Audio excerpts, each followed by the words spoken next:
Hello viewers, welcome back to another video. আশা করছি সবাই ভালো রয়েছেন।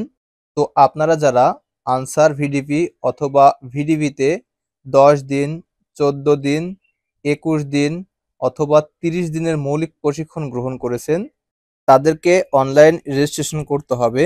আর রেজিস্ট্রেশন না করলে পূজা এবং ভোটের যে ডিউটি দেন, সে ডিউটি করতে পারবেন না।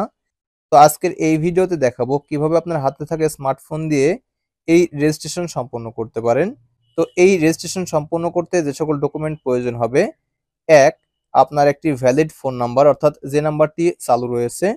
দুই, আনসার অথবা ভিডিপি এর সার্টিফিকেট। তিন, আপনার এনআইডি কার্ড। চার, এক কপি পাসপোর্ট সাইজের ছবি, এটা অবশ্যই মোবাইল ফোন দিয়ে ওঠানো থাকতে হবে। পাঁচ, আপনার যে সিগনেচার বা স্বাক্ষর রয়েছে তা একটি কাগজে লিখে ছবি তুলে নেবেন। তো এই সকল ডকুমেন্ট হলেই আপনি রেজিস্ট্রেশন করতে পারেন। তো এই ভিডিওতে আমি A to Z ক্লিয়ার করে দেখাবো। তো চলুন দেখানো যাক। তো ভিডিওটি শুরু করার পূর্বে সবার কাছে রিকোয়েস্ট থাকবে, আমার এই চ্যানেলে অথবা পেজে নতুন হয়ে থাকলে অবশ্যই পেজটিতে অথবা চ্যানেলটিতে সাবস্ক্রাইব করে পাশে বেল আইকনে ক্লিক করে অল ট্যাপ করবেন। আর ভিডিওতে অবশ্যই একটি লাইক করবেন। তো চলুন দেখানো যাক। তো এই কাজটি করতে আপনার স্মার্টফোনে অবশ্যই ইন্টারনেট কানেকশন থাকতে হবে। তো শুরুতে একটি ব্রাউজার ওপেন করতে হবে। তো আমি গুগল ক্রোমে ওপেন করতেছি। এরপর সার্চ বারে টাইপ করবেন AVMIS। এরপর এখান থেকে গো করুন। AVMIS ক্লিক করলে এখানে শুরুতে যে সাইট ওপেন হবে এই সাইটে আপনাকে রেজিস্ট্রেশন করতে হবে। চাইলে আপনারা এই নিচ থেকে আনসার ভিডিপি সদস্য নিবন্ধন ফর্ম এখানে ক্লিক করেও এই নিবন্ধন সম্পন্ন করতে পারেন। তো আমি এই সাইটটি ওপেন করতেছি। সাইট ওপেন করলে এরকম একটি ইন্টারফেস ওপেন হবে। এখানে তো শুরুতে লেখা রয়েছে আবেদন গ্রহণ চলছে। এই আবেদন গ্রহণ চলছেতে ক্লিক করবেন। তো এখানে ক্লিক করলে এখানে যে স্টেপগুলো বা ধাপগুলো রয়েছে এই ধাপগুলো সম্পন্ন করতে হবে। তো নিবন্ধনের জন্য এখানে 3টি নির্দেশাবলী দেওয়া রয়েছে, এগুলো অবশ্যই অনুসরণ করবেন। শুরুতে রয়েছে আনসার ও ভিডিপি প্রশিক্ষণপ্রাপ্ত ও প্রশিক্ষণ প্রত্যাশীগণ আবেদন করতে পারবেন। 2 নম্বর রয়েছে আনসারের মৌলিক প্রশিক্ষণ না থাকলে বয়স 18 থেকে 30 বছরের মধ্যে হলে আবেদন করতে পারবেন।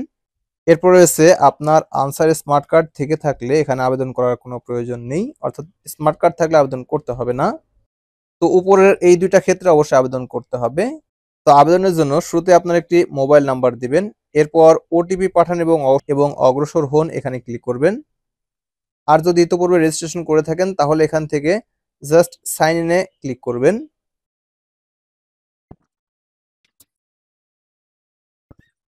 তো যেই ফোন নাম্বার ব্যবহার করেছেন ওই নাম্বারে 6 সংখ্যার একটি ওটিপি কোড যাবে, তা টাইপ করে দিবেন এখানে। এরপর নিচ থেকে যাচাই করুন ও অগ্রসর হন ক্লিক করুন। ওটিপি যাচাই সম্পূর্ণ হলে এখানে এনআইডি তথ্য দিতে হবে। এক্ষেত্রে অবশ্যই আপনার জাতীয়পত্র বা এনআইডি কার্ড দেখে দেখে এই কাজটি সম্পূর্ণ করবেন। এখানে এনআইডি কার্ডের তথ্য যাচাই করতে পারবেন সর্বোচ্চ 3 বার। অর্থাৎ এখানে রয়েছে শুরুতে এনআইডি ইংরেজিতে লিখতে হবে, অর্থাৎ এনআইডি নাম্বার। এরপরে জন্ম তারিখ, মাস, সাল ইন্ডিকেট করতে হবে। এরপরে নাম ইংরেজিতে লিখতে হবে। এরপরে নাম বাংলায় লিখতে হবে। এরপরে এখানে পিতা অথবা স্বামীর নাম লিখতে হবে বাংলায়, মাতার নাম লিখতে হবে বাংলায়। এরপর যাচাই করুনে ক্লিক করতে হবে। শুরুতে আইডি নম্বরটি আইডি কার্ড দেখে দেখে টাইপ করুন। এরপরে জন্ম তারিখ নির্বাচন করতে হবে। তো এখান থেকে সালে ক্লিক করবেন। এরপর মাস এবং সবশেষে তারিখ সিলেকশন করবেন। এরপরে নাম ইংরেজিতে এনআইডি দেখে দেখে ফিল আপ করবেন। এরপর নাম বাংলায় টাইপ করবেন এনআইডি দেখে দেখে। এরপর এখানে 2টি অপশন শো হবে। তো শুরুতে রয়েছে পিতার নাম অথবা এখানে রয়েছে স্বামীর নাম। আপনারা যারা ছেলে রয়েছেন তারা পিতার নাম দিবেন, আর যারা মেয়ে রয়েছেন এবং বিবাহিত তারা স্বামীর নাম দিবেন। আর যদি অবিবাহিত হন তাহলে পিতার নাম দিতে পারেন, কেমন। এরপরে মাতার নাম দিবেন। এরপর নিচ থেকে যাচাই করুন ও অগ্রসর হনে ক্লিক করুন। ঠিক থাকলে এনআইডি কার্ড তথ্য যাচাই সফল হয়েছে লেখা দিবে। এরপরে ব্যক্তিগত তথ্য দিন। শুরুতে রয়েছে ইমেইল, থাকলে দিবেন, না থাকলে প্রয়োজন নেই। এরপর রয়েছে রক্তের গ্রুপ, জানা থাকলে দিবেন, না থাকলে দেওয়ার প্রয়োজন নেই। সর্বোচ্চ শিক্ষাগত যোগ্যতা, অর্থাৎ আপনার শিক্ষাগত যোগ্যতা উল্লেখ করবেন। এরপরে এখানে উচ্চতা উল্লেখ করবেন ফুট এবং ইঞ্চিতে।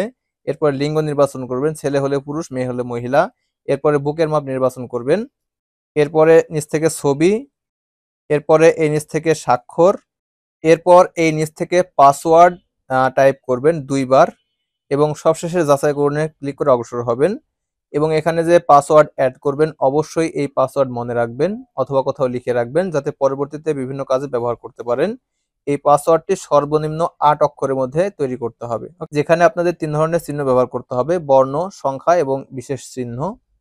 আমি একটি ইমেইল টাইপ করে দিব, আপনার থাকলে দিবেন, না থাকলে দেওয়ার প্রয়োজন নেই। এরপরে রক্তের গ্রুপ আপনার জানা থাকলে দিবেন। এরপরে সর্বোচ্চ শিক্ষাগত যোগ্যতা, এরপর উচ্চতা ফুট এবং ইঞ্চিতে উল্লেখ করবেন। এখানে অবশ্যই ইংরেজিতে টাইপ করতে হবে। এরপরে লিঙ্গ, ছেলে হলে পুরুষ, মেয়ে হলে মহিলা। এরপরে বুকের মাপ, এই বুকের মাপ কিন্তু দিতে হবে। এরপর এখান থেকে ছবি নির্বাচন করতে হবে। ছবি নির্বাচনের ক্ষেত্রে যে সকল ফরম্যাট দিতে হবে তা হচ্ছে জেপিইজি, জেপিজি অথবা পিএনজি, যে কোনো একটি ফরম্যাট ব্যবহার করতে পারবেন এবং ছবির সাইজ সর্বোচ্চ 500 কিলোবাইট পর্যন্ত আপনারা আপলোড করতে পারবেন। এখানে অন্যান্য সাইজ ম্যাটার নয়। ছবি নির্বাচন করুন, ক্লিক করুন। এরপর আপনার যেখানে ছবি আছে সেখান থেকে ইন্ডিকেট করে বেছে নেবেন। এরপর নিচ থেকে স্বাক্ষর নির্বাচন করতে হবে। এখানে সাইজ ম্যাটার নয়, তবে ফাইল সাইজ রয়েছে এখানে 300 কিলোবাইট এবং হবে জেপিজি, জেপিইজি এবং পিএনজি, যে কোনো একটি ফরম্যাটে আপনারা ব্যবহার করতে পারবেন। তো আমি আপলোড করতেছি। এরপর পাসওয়ার্ড অ্যাড করতে হবে সর্বনিম্ন 8 সংখ্যায়। আমি একটি এক্সাম্পল পাসওয়ার্ড দিব, এভাবে আপনারা পাসওয়ার্ড টাইপ করতে পারেন: abc1234 দেখুন এখানে 8 সংখ্যা হয়ে গেছে। ঠিক এভাবে আপনাদের এই পাসওয়ার্ড তৈরি করতে হবে। ওকে, পাসওয়ার্ড টাইপ হয়ে গেলে নিচে আরেকবার একই পাসওয়ার্ড টাইপ করতে হবে। এরপর যাচাই করুন ও অগ্রসর হনে ক্লিক করুন। এরপর বাসস্থানের তথ্য দিতে হবে। এক্ষেত্রে স্থায়ী ও বর্তমান ঠিকানা ইন্ডিকেট করতে হবে। আপনার যদি স্থায়ী এবং বসবাস একই হয়ে থাকে তাহলে এখানে জাস্ট চেক মার্ক দিয়ে দিবেন। তো শুরুতে রয়েছে ঠিকানার ধরন, এটা রয়েছে সিটি কর্পোরেশন অথবা পৌরসভা। আপনারা যারা সিটি কর্পোরেশন ও পৌরসভার আন্ডারে রয়েছেন তারা এই দুটোর মধ্যে সিলেকশন করবেন, তাছাড়া ইউনিয়ন পর্যায়ে যারা রয়েছেন তারা সিলেকশন করবেন না।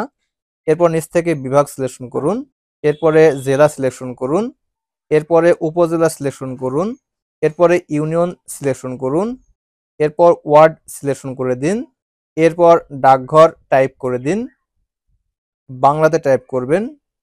এরপর নিচ থেকে গ্রাম, মহল অথবা হোল্ডিং নাম্বার দিতে পারেন। আমি আমার গ্রামের নাম দিচ্ছি। এগুলো টাইপের ক্ষেত্রে অবশ্যই লক্ষ্য করবেন লাল স্টার দেওয়া আছে কিনা। লাল স্টার দেওয়া থাকলে অবশ্যই আপনাকে ফিল আপ করতে হবে।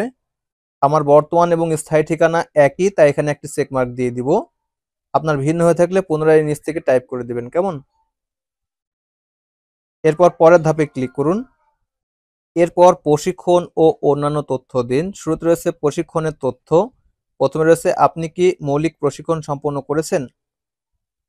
মৌলিক প্রশিক্ষণ বলতে এখানে 10 দিন, 14 দিন, 20 দিন বা 30 দিনের যে প্রশিক্ষণ রয়েছে এগুলোর মধ্যে বোঝাচ্ছে, কেমন?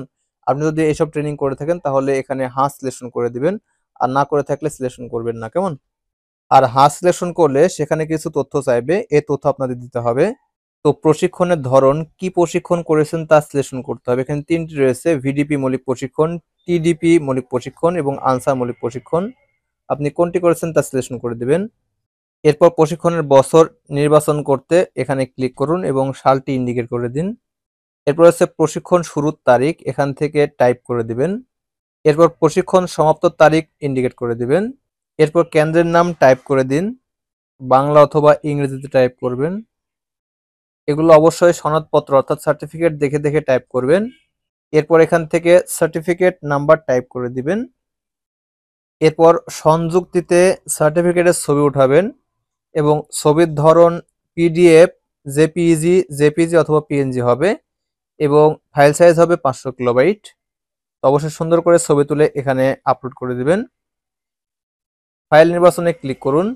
এরপর রয়েছে আপনি কি অস্ত্র প্রশিক্ষণ করেছেন, করে থাকলে এখানে সিলেকশন করে তথ্য দিবেন। এরপর রয়েছে সদস্যের ধরন, আপনি যদি ভিডিপি অথবা টিডিপি হন তাহলে প্রথমটা সিলেকশন রাখবেন এবং আনসার হয়ে থাকলে আনসার সিলেকশন করে দিবেন। এরপর হচ্ছে পদবি, এখানে পদবি থাকলে এখান থেকে পদবি সিলেকশন করে দিবেন, না থাকলে সদস্য রাখবেন। এরপর আনসার সদস্যদের তথ্য দিতে হবে, যদি আনসার হয়ে থাকেন তাহলে তথ্য দিবেন, তাছাড়া দেওয়ার দরকার নেই। এরপর হচ্ছে এভি ইউবি ব্যাংকে যদি শেয়ার থাকে তাহলে এখানে হাঁ করে তথ্য দিবেন। এরপরে মোবাইল ব্যাংকিং অ্যাকাউন্টে যদি তথ্য যদি পূর্বে অ্যাড করেন তাহলে এখানে দিয়ে দিবেন, না অ্যাড করলে দেওয়ার দরকার নেই।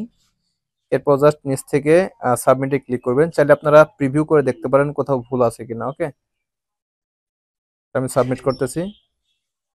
সাবমিট সম্পন্ন হলে অভিনন্দন এবং আপনার এখানে আইডি শো করবে।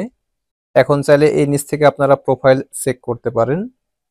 এই জন্য প্রোফাইল দেখুন ক্লিক করুন। তাহলে এখানে আপনার সম্পূর্ণ তথ্য স্টেপ বাই স্টেপ শো হবে। এই তথ্যগুলো আপনি দেখে চেক করতে পারেন, অথবা কোনো ভুলভ্রান্তি থাকলে পরবর্তীতে পরিবর্তন করা সম্ভব এবং আপনারা চাইলে এই পরিবর্তন করতে পারবেন। কেমন? তো এটা হচ্ছে রেজিস্ট্রেশন প্রসেস। আশা করছি ভিডিওটি বুঝতে পেরেছেন। তো ভিডিওটি প্রথম থেকে শেষ পর্যন্ত দেখার জন্য অসংখ্য ধন্যবাদ। Thanks for watching this video. Thank you.